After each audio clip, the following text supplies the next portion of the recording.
Hell yeah. Yeah, bud. Dope. Yeah, right? That's super dope. I thought that it would be like a weird way to like describe it, but I feel like that progressive pop rock really like works as a label for that, you know? Yeah, it's like got that like, you know, the super clean vocal, like, you know, like that pop sensibility, but like the riffage. Woo. Yeah, Yeah, That's it's some nice hard. riffs. yeah. Some fucking nice riffs. Yeah, it's like Bruno Mars fronting Polyphia or something like that. Yeah, I like the like mix of the like genty like angular riff with the like kind of like post disco drums, that like kind of gospel chop sound. Yeah. That was really cool. Yeah. There's a couple of bands that they really remind me of.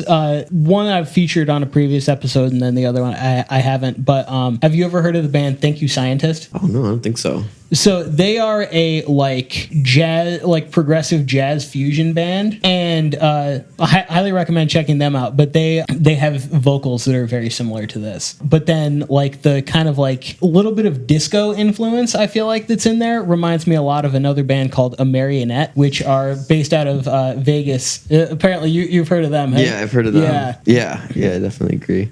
I like sick fucking metric mod in there too. Nice little modulation. I like that in the bridge. Yeah, I'm a fan. and like there's those super technical riffs, and I feel I have to imagine that those are also like doubled by like a synth or something like that, because I know that in like modern heavy production, like that's a pretty common thing to do, is like double guitar parts with like a super distorted like synth bass or something. Oh, for sure. Oh yeah. And it sounds like that to me because it's got that like really full sound. Yeah, at the same time, I feel like the production is a little more organic than a lot of like I said, like Polyphia or like God or any of the bands that are like doing that kind of thing. Yeah. Which I appreciate. You know, it's like it doesn't sound like everything is like a It's not sample, quite as sterile. Yeah. replacement or a Kemper or something. You know, yeah. It's really cool. I really like the way that it, you know, merges all of those different things, how it's got that production but it's not too sterile, it's got the heavy parts but it's also got the clean parts. Like I think that's super cool. Yeah, cool. And like the vocals too, like he kind of goes from like the more like pop R&B to like pop rock, pop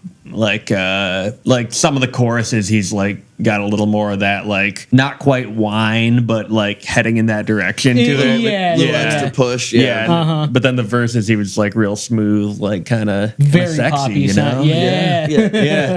Yeah, that when the vocals dropped in, it was like, oh yeah, okay, this is a cool mix, because it's not what I expected. Mm-hmm. Definitely like hearing the opening riff, that like theme riff, which I liked how they kind of sprinkled that through, like before the last chorus there was that little break section with the riff, and then it went right back. It's like an chorus. Instrumental hook basically. Yeah, it's like a little instrumental hook. Really sick. So what is our next tune going to be here? Alex, you want to introduce this one? Oh shoot, okay. Let's go right for the disco, because we All right. the disco. This is a song, you know.